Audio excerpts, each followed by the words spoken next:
Shalom a todos e bem-vindos ao canal Ouça a Torá. Vamos iniciar uma nova porção semanal que é a Parashá Shemot, que quer dizer nomes. Está no livro de Êxodo, Shemot, capítulo 1, versículo 1 até o 17. Vamos abrahar? Baruch atah Adonai, Eloheinu melech haolam, asher barabanu mikol hamim venatan lanu et toratou. Baruch atah Adonai, noten hatorá. Amém. E estes são os nomes dos filhos de Israel que vieram ao Egito, com Jacó: Rubens, Simão, Levi, Judá, Issachar, Zebulum, Benjamim, Dan, Naftali, Gad, Asher. E José já estava no Egito, e os descendentes de Jacó somavam 70 almas. E José e todos os seus irmãos morreram, e os filhos de Israel frutificaram, aumentaram, se multiplicaram e se fortaleceram muito, e a terra encheu-se deles. E se levantou um novo rei no Egito, que não conheceu José. Ele disse a seu povo: Eis que o povo dos filhos de Israel é mais numeroso e forte do que nós. Vinde, usemos de astúcia para com ele. Quiçá se multiplique, e aconteça que, havendo guerra, se una também ele com nossos inimigos, peleje contra nós e suba da terra.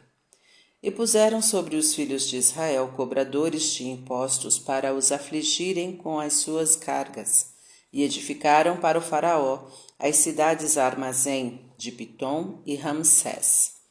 E quanto mais os afligiam, mais eles se multiplicavam e se fortaleciam.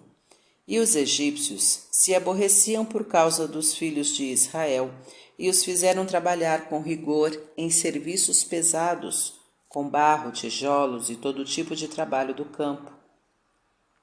E o rei do Egito disse às duas parteiras hebreias, cujos nomes eram Shifrá e Puá, para matarem todos os recém-nascidos hebreus do sexo masculino e deixarem viver as meninas.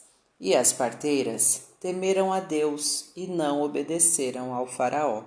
Amém.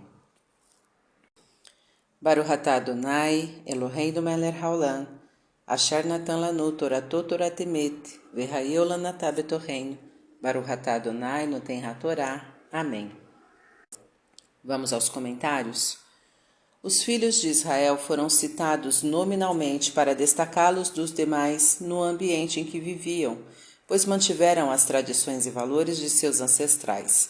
Aquele que sabe manter seus valores, mesmo vivendo em ambientes promíscuos, merece ser destacado pelos seus contemporâneos e lembrado pelas futuras gerações. Frutificar significa criar algo novo. Aumentar significa aperfeiçoar. Multiplicar significa reproduzir.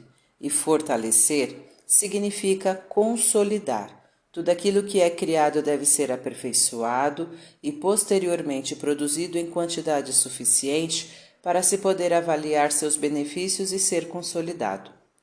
Por mais que José tenha beneficiado o Egito, as gerações posteriores dos governantes não reconheceram o que foi feito.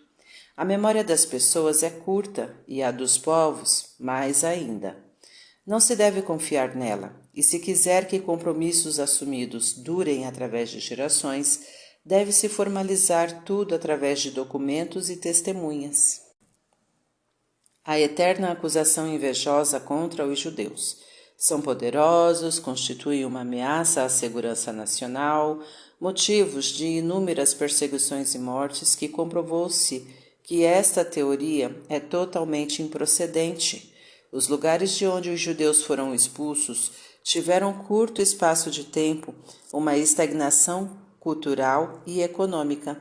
Deus afiançou aos patriarcas que os que o abençoassem, seus descendentes, seriam abençoados, e os que os amaldiçoassem, seriam amaldiçoados. A primeira providência que é tomada contra uma população é o aumento de impostos e o confisco de bens. Isto provoca pobreza.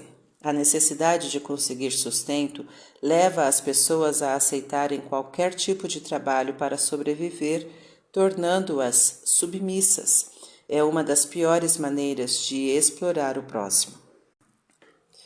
O sofrimento de um povo provoca sua união e aumenta a solidariedade. Os hebreus sabiam que a única maneira de se fortalecerem era se unindo em torno de Deus e dos ideais de seus ancestrais e aumentando seu número. A união é a melhor maneira de se enfrentar o inimigo.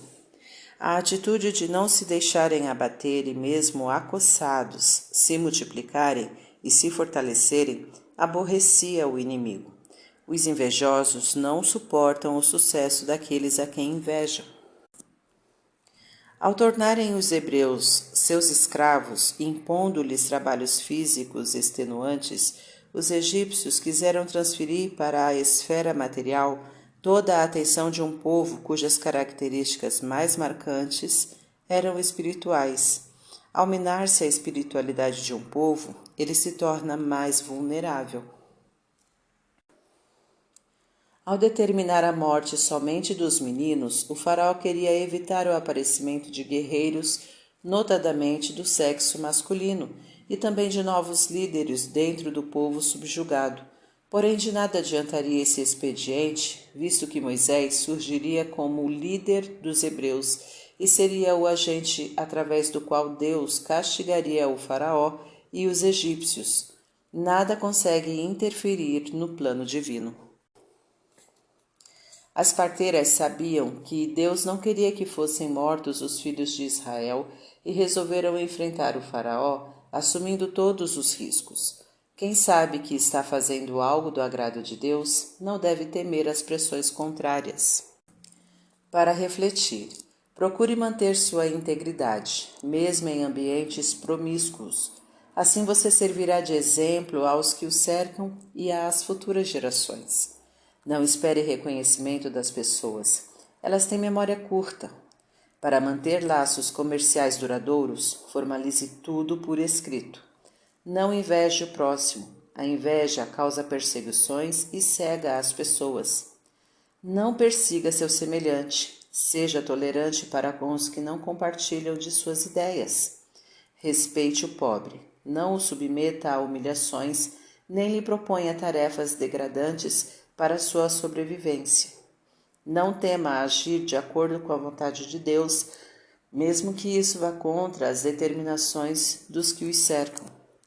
Para exercitar, pergunte frequentemente a seus subordinados se eles estão satisfeitos com o trabalho e aceite sugestões. Você já experimentou fazer isso? Comente abaixo. Tá gostando do conteúdo do canal? Então curta, comenta, compartilha. Se ainda não é inscrito, se inscreve, ativa o sininho e fica por dentro das novidades. Shalom a todos!